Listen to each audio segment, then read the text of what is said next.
the NCAA weren't really expecting an immediate ruling on the preliminary injunction that was filed, which basically would mean the state of Tennessee has won, the NCAA has lost. They have to find a new lot in life as far as what they govern. On the flip side, Tennessee could still win, but the NCAA could be victorious in this particular legal battle. So, Jimmy, I'm curious your thoughts on where everything stands now. What are you hearing, and what do you think of the actual meetup in the same courtroom between the NCAA, Virginia, and Tennessee? Dave, I don't remember but one case that the NCAA has ever won in a court of law, and that case was also supported by the NFL, and that was when Maurice Clarett, after 2 years of college, said, "I'm going pro. You can't stop me." And the NCAA said, "No, our rules say this. The NFL rules say this." And so the NCAA/NFL won. That's all I can remember. So what is my expectation? My expectation is the NCAA will do as it usually does, and that's lose in court. Now, when that ruling is going to come down, I don't know. Corker's the judge that's in charge of this. He has hinted at Tennessee winning the case. He's hinted at Tennessee losing the case. I don't know what's going to happen, and there's no timetable for him to make a ruling. But I will be surprised if the NCAA wins, because they usually don't. Boy, I hadn't thought about the Clarett situation, Caleb. Yeah, and for just for our younger viewers or anybody who may not be familiar with it, and you guys correct me if I'm wrong, Maurice Clarett's situation was a little bit different, right? He basically argued that he should be able to leave if he wanted to early for the NFL. Right. Wasn't that his argument? It wasn't after 2 years getting paid. Right. Yeah. I was just citing an example of a case that the NCAA/NFL law won. I'm sorry. I wasn't implying that it was tied to NIL. Sorry about that. Right. No. It's fine. It's fine. Yeah, I understood what you were saying. I wanted to kind of get that out there that I think the NCAA was right in that case. Let's call it what it is. Maurice Clarett wasn't going to class, and he wanted to be able to get away with not going to class. And that's they have every right to tell you to go to class, even if they don't have a right to not pay you. And so, Jimmy, as far as this goes, we talked yesterday with John about this. With when it comes to the preliminary injunction hearing. Well, it's kind of a two-parter. One, what are they waiting on? And two, does this really matter? Because doesn't it seem like the NCAA will lose anyway? I guess it matters in that if they were to rule in Tennessee's favor, and I guess Virginia's also, then those two states could go do what they want, while the other states or the other schools in other states are still supposed to not use NIL as a recruiting inducement. So that's be a national contender in a year. I'm sorry. So Virginia Tech could be playing for a national title in a year with this. Wouldn't bet on that one, but that's they would probably have a better team than what they do. So I think that gap in there. Now, having said that, to me, if the courts rule in Tennessee's favor and in Virginia's favor, the NCAA has to come back and rescind the NIL, because that would be an unfair advantage to Tennessee and Virginia. So I think the NCAA would say, okay, well, those two states won. We're going to open it up for everybody because they should be governed by the same rules. Interesting. Okay, so Tennessee, you mentioned the Clarett lawsuit, and I actually think that there is a bit of a tie there, and that is it's the ability to earn a living, which to me is what this is all about. And I think that the bigger concern when I think of this macro big picture, Jimmy, is what you alluded to. Virginia and Tennessee could soon have another set of rules. Well, we know Missouri now has another set of rules. Eli Drinkwitz can be in the room and be a part of the negotiation between a prospect and a potential advertiser, which would be NIL money. And I just wonder when there's going to be a federal standard. And I talked to Greg Sankey about this, and he gave me we got the midterms and then we got the real election. So he's thinking years, Jimmy. I mean, yeah. When do we get an actual just a mandate of rules across the board. Any idea? Yeah, I'll be retired by then. Oh, wait a minute. I am retired. Except I keep calling you. And I'm like, here's this idea. I thought I was retired. I think it would be, it likely would be several years. I actually ran into Representative Tim Burchett at a Christmas party, and he sought me out and walked over there and he said, "Do you have any suggestions on how to solve the NIL riddle? If you do, send them to me." So I wrote the column that was posted on your website and attempted to send it to him. I don't know if he ever got it. I never heard a reply. Maybe I should do it again.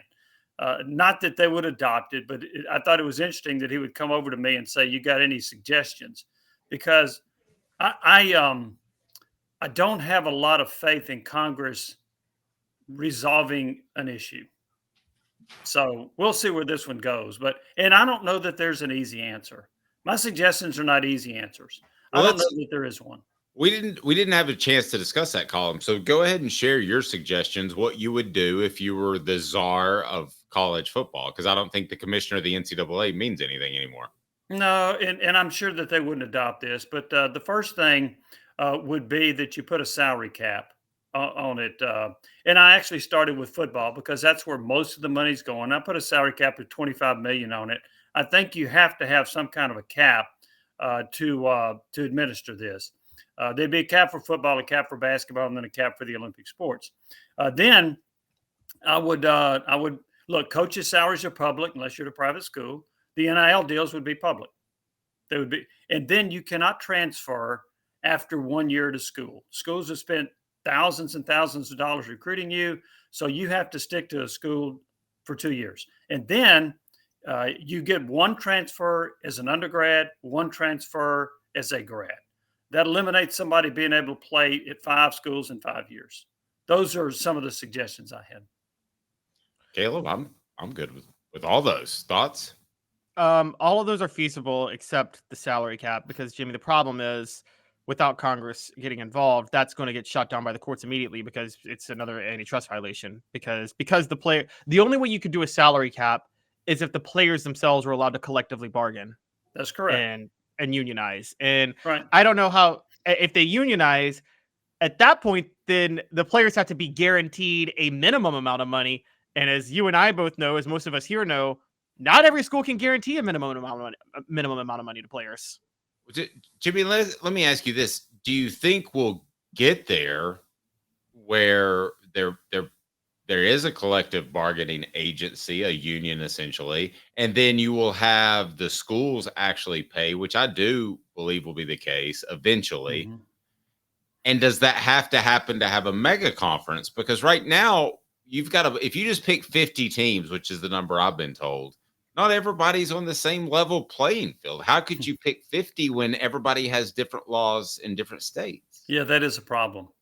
And that's why there's not an easy solution to all this.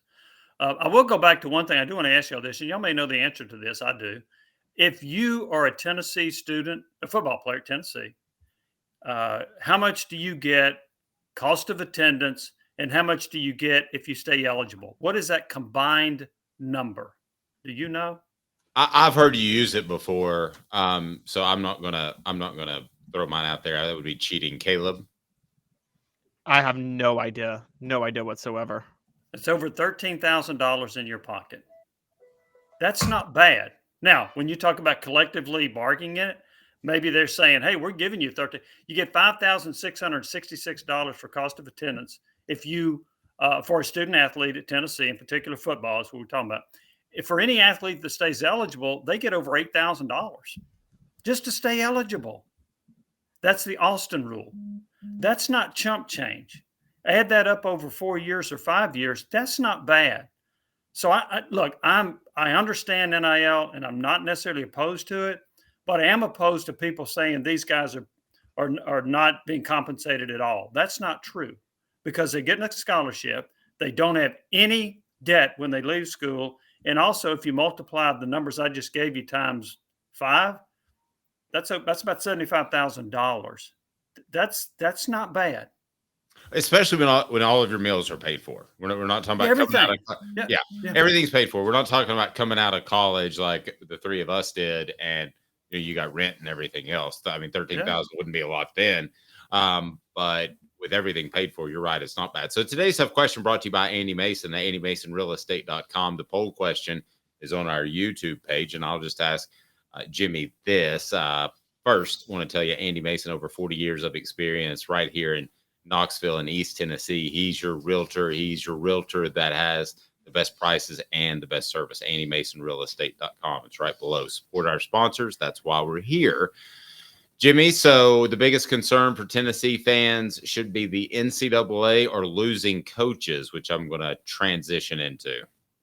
NCAA. And here's the reason why. Look, while I don't think they'll win, what if they do? If the NCAA wins this case in court, Tennessee in football is on probation. So if they're on probation and they get hit with this NIL violation, look, it's not going to happen. But the death penalty's on the table. It's ridiculous to think that'll happen. It won't. But there could be a significant reduction in scholarships. There could be a significant fine. They already paid an $8 million fine so they could go to a bowl game. So I think the potential penalties there. Here's the other part of that too. If the NCAA wins this, they're going to try to hammer Tennessee. Why? Because Tennessee used very strong language from Donnie Plowman about how sorry the NCAA is, how immoral they are. I just thought it was too strong of an argument. If you get in a fight with somebody and they come at you that strong, if you're in a divorce with somebody and they say, I'm taking the house, I'm taking the kids, you get nothing, I'm taking the cars, that person is going to fight back. And I think if Tennessee loses this, the NCAA is going after Tennessee and will try to hammer them. So that to me is a bigger concern.